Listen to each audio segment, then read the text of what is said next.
ইউনূস সাহেব ২৪ ঘন্টাও তার দপ্তরের দাপ্তরিক চিঠির গোপনীয়তা রক্ষা করতে পারেন নাই।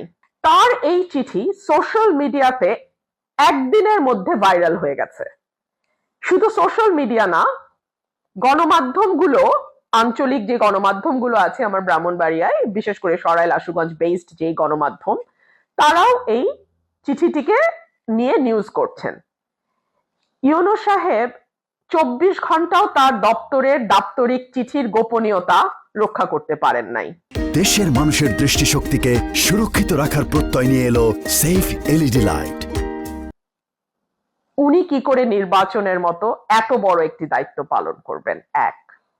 দুই হচ্ছে, আমি গত ১৩ জানুয়ারি ২০২৬ অর্থাৎ আজকে থেকে ৬ দিন আগে আমি আচরণবিধি লঙ্ঘনের বেশ কিছু অভিযোগ ইউনো অফিসে দিয়েছিলাম।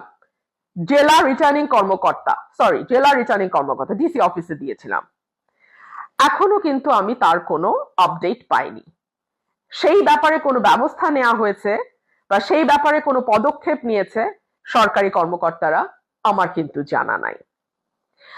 আমার প্রতিপক্ষ বা আমার প্রতিদ্বন্দ্বী প্রার্থী যারা আছেন মাঠে, বিশেষ করে বিএনপি সমর্থিত জোটের প্রার্থী যিনি আছেন, তিনি প্রতিদিন মাইকিং করে বড় বড় জনসভা করছেন। তার ফাইলও সংযুক্ত করে আমরা সরকারি দপ্তরে জমা দিচ্ছি। কিন্তু এখন পর্যন্ত স্টেজ বানিয়ে, মাইক ব্যবহার করে, সাউন্ড সিস্টেম ব্যবহার করে, এলাকায় মাইকিং করে তারা কিন্তু প্রতিদিন প্রচারণা করছেন।